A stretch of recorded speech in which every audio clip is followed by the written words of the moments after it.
Right, let's have a look at what's happened at Birmingham City then. Hi Adam, our resident Blues expert.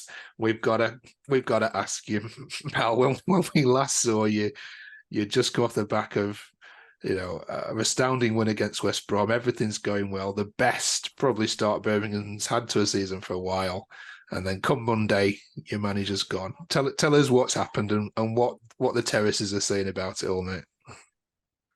I think a lot of fans are shocked by it. I'm not so much. I did tweet about it at the end of last year saying long term he wasn't the man for me.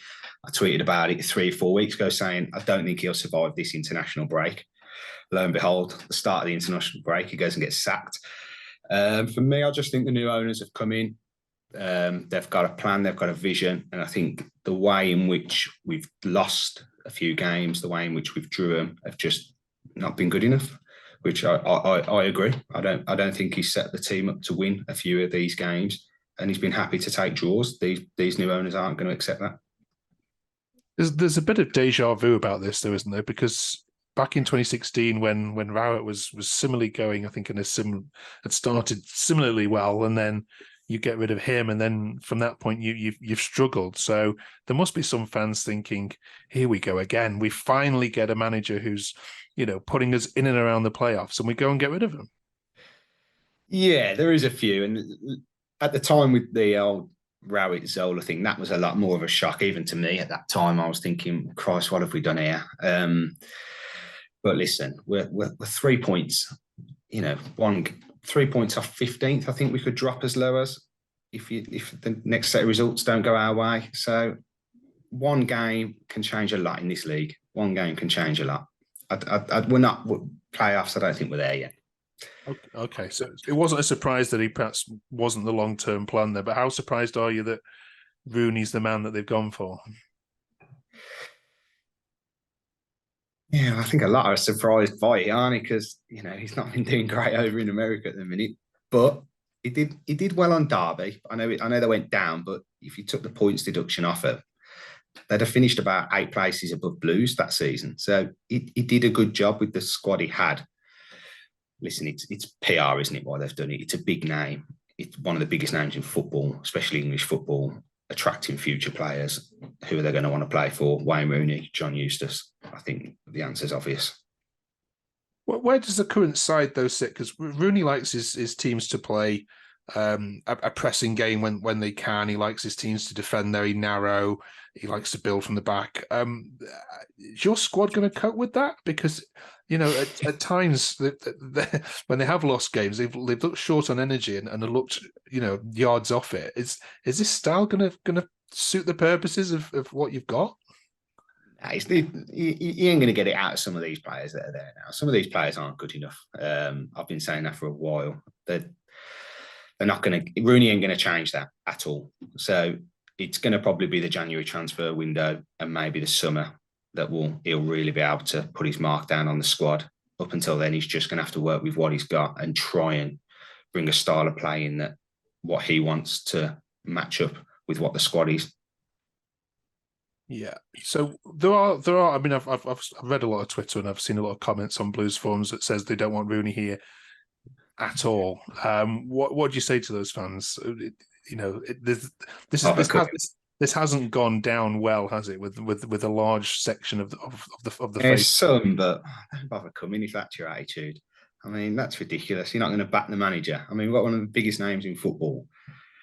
I mean, what's the not to like about it? You've got to trust these owners. Since they've come in, they've not put a foot wrong. So you've got to trust them. It's their money. They're putting the money into the club. You have to trust what they're going to do. And their vision, you have to trust it. So we're giving this season, yeah? And see how he does at the end of it? I think you have to. I think you have to give him this season. I think you have to. I think some fans are forgetting we were crap last season.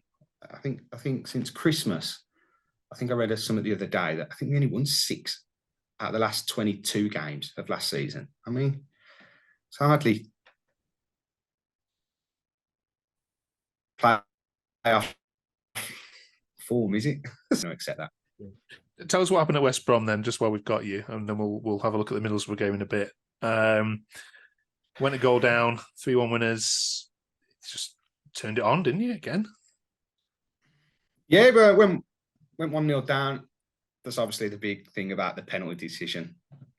Was it a penalty? Wasn't it a penalty? I didn't think it was a penalty, and I think the ref changed the game in our favour. I can't argue with that. You know, I'm happy about that. We went on and won the game, but it could have easily gone another way that night, easily. What is it then about this Birmingham side then that's different to last year? Because you rightly highlight that it wasn't so good last year. You've obviously had a good summer in the signings, which again makes it all the more incredible that Eustace has gone. What have you seen fundamentally that's different this year? Just younger players, energetic players, not players that are free agents coming to the end of their career wanting a last payday. We've got young, energetic players in now that they want to improve, they want to work as a team, and you can see that on the pitch. Like I said, there's still a few missing bits for me before we can become a decent championship team, but we're building in the right direction. We're investing in young players, which hasn't happened for years. Well, obviously, as an Evertonian, I wish Rooney all the very best of luck. I think as a manager, I mean, America, it's difficult to tell, isn't it, whether the standard over there. But with Derby, like you say, he had his hands tied behind his back massively, didn't he, with all the financial situation going on there. So this is the first time, I suppose, he's going to be really, really, really put to the sword as a manager, isn't it? He's going to. There's big no time, big time. And if he starts bad, everyone's going to be on his back. If he doesn't get a win in the first 3 or 4 games, or something bad happens like that, yeah, he's going to be under an enormous amount of pressure from the media. And the fixture list isn't very kind. No, yeah. You've got trips to Southampton and Sunderland to come, and home against Ipswich in a couple of weeks. So this could easily be a blank start for him, couldn't it? Listen, you got to give him. Forget it up until January. Until let him see if he can get a couple of players in. He ain't going to put his style on the squad overnight. So he's brought a few good coaches in as well with him. So let's just say, give him time. Right. Cheers, Adam. You are the prophecy. You predicted this happening before anybody else did. So it's always good to have predict the future as well. Right. Yeah. We'll let you go and we'll preview Middlesbrough in a bit. Thanks, mate. Cheers.